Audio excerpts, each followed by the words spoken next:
Hello everybody and welcome to Tiger Tales, a place where you'll find stories and fanfictions written and read to you by your host, me, Tai Tiger. Today we're diving back into Pokemon Time to Go. This story is actually a continuation of how I would see the continuation of Go's storyline. Go was Ash's partner in the Journey seasons of Pokemon, and we end Ash's storyline with him saying goodbye to Go. Go heading off to collect more Pokemon and working with Project Mew, a team dedicated to capturing the legendary Mew. But we never see any more of Go, and I highly doubt we ever will now. So this is kind of how I would see Go's story continuing. He's a fun character, and I wanted to explore his story. So let's continue off where we last left off. We last left off with Go in Alola, and he's running Kawaii. Kawaii kind of remembered that they owe a battle to each other. So that's exactly where we left it. Now let's dive in.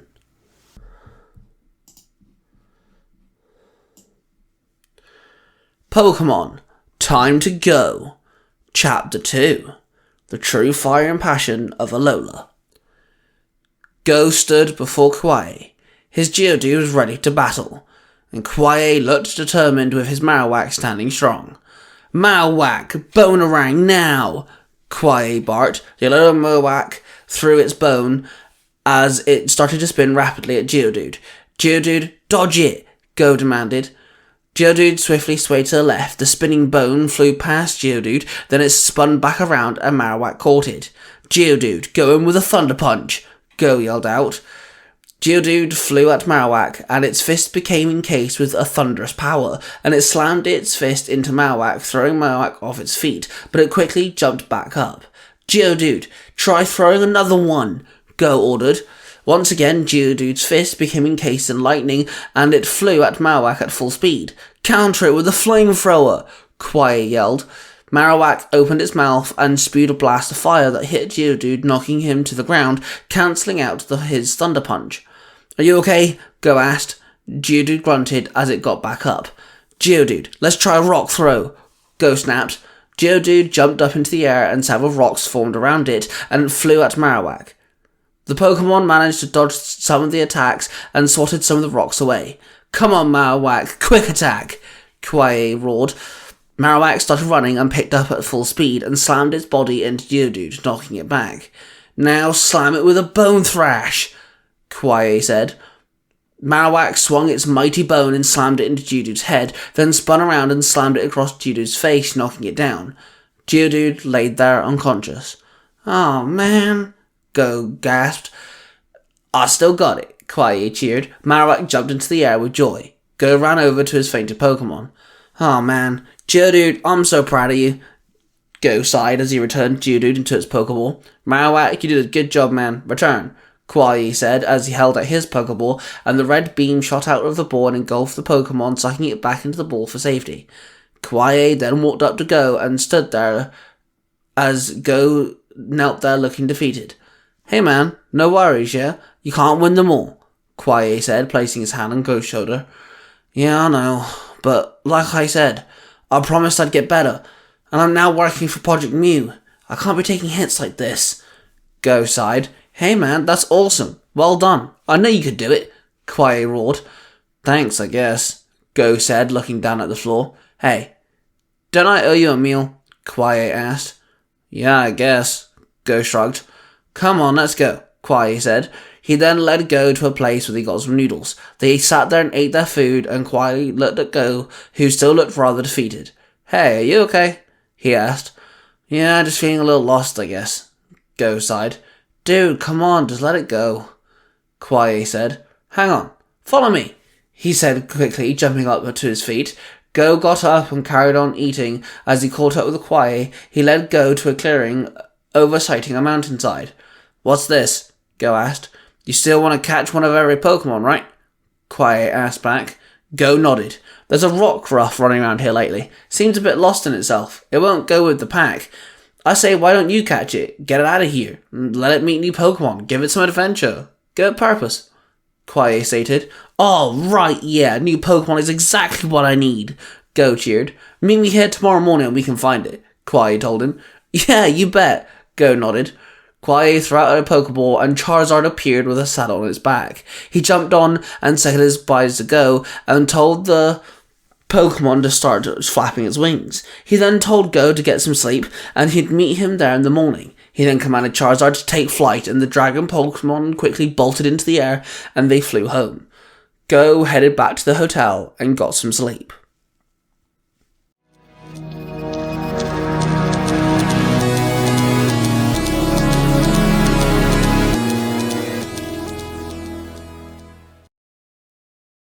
Hey, I know you've been enjoying what you're listening to. Please insert name of show here. And if you've been enjoying that, come on over to the Zero to Hero podcast, where Billy and myself, the Bulk School of Podcasting, go through and examine all kinds of things like 90s nostalgia, the moon landings, historical plots, assassination attempts, and, weirdly enough, genetics. Come on over to the Zero to Hero podcast if you want to talk about weird things.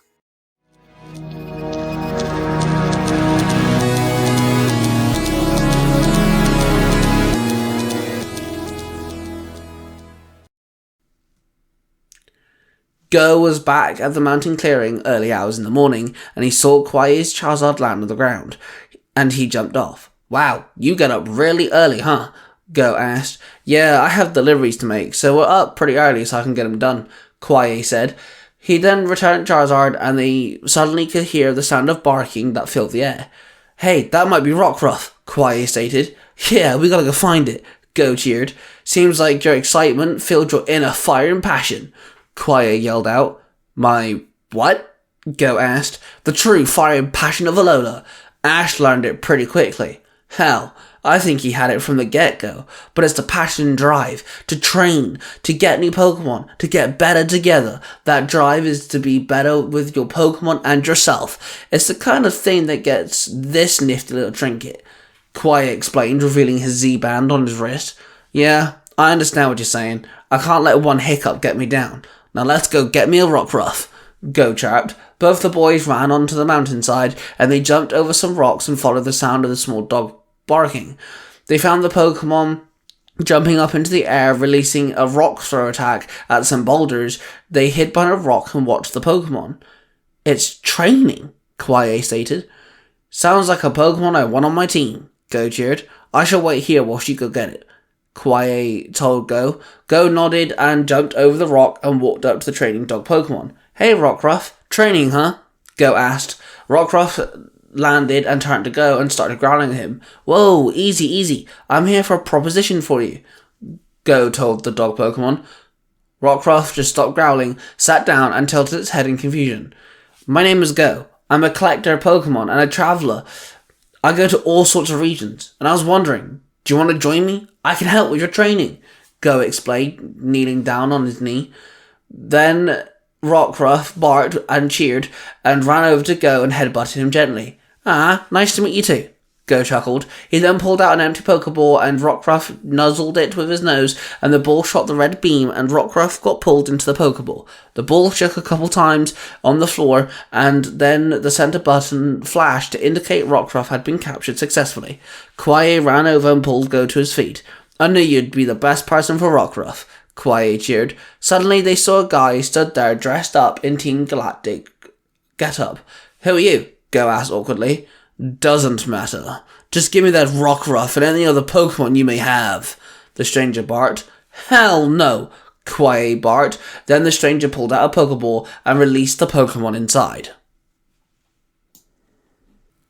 This story is also found on Nostalgia Time, a YouTube channel created by Cosplay2637, where you'll find more stories and fan fictions written by him, and all the stories on the channel is dedicated to feeling nostalgic.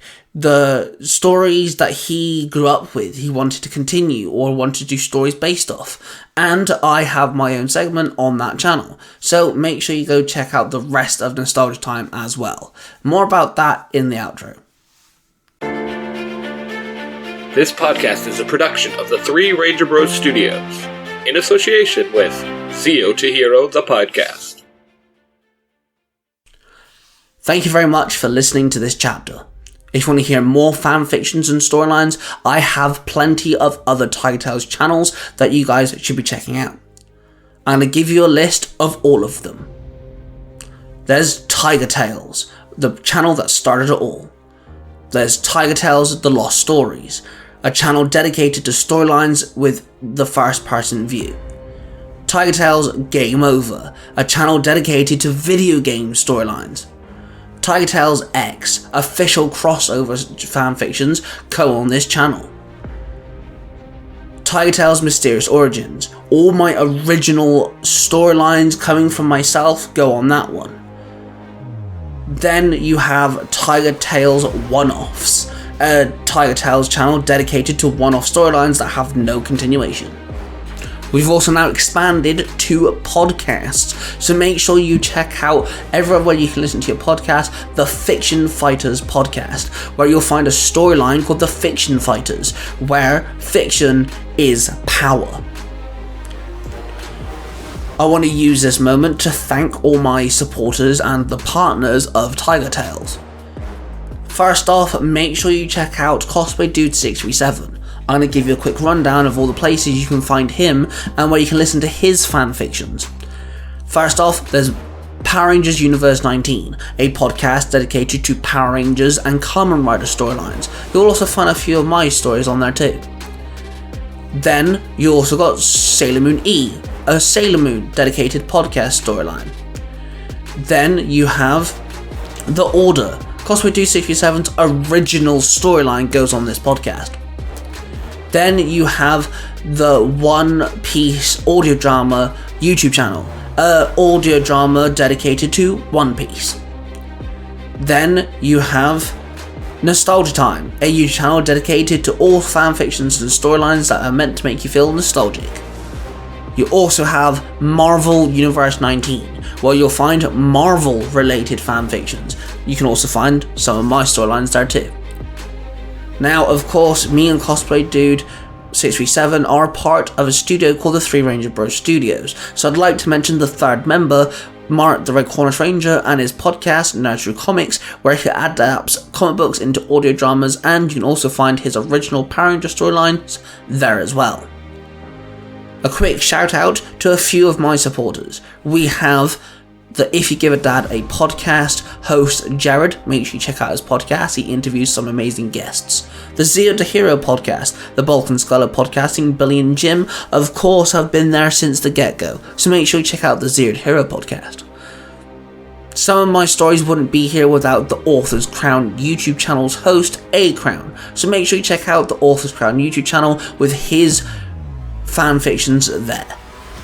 Now, if you'd like to hear me interview content creators about their content, or geek about specific topics with a bunch of geeks, make sure you check out the Tiger Nexus podcast. My podcast can be found everywhere you can find your podcast, and we have a great time. We usually upload on Mondays. Now, of course, make sure you check out the links down below. It'll lead you to some of my other channels. I game on YouTube, I do artwork on YouTube, and I like to talk about movies, TV shows, and comic books on YouTube. So make sure you go check out the other channels. A huge thank you to everyone watching. Hit that like button, subscribe if you're new, and of course hit that notification bell so you don't miss another chapter. Roar of passion, everybody, and I shall see you guys in the next one. That before we can... Don't touch my Pringles.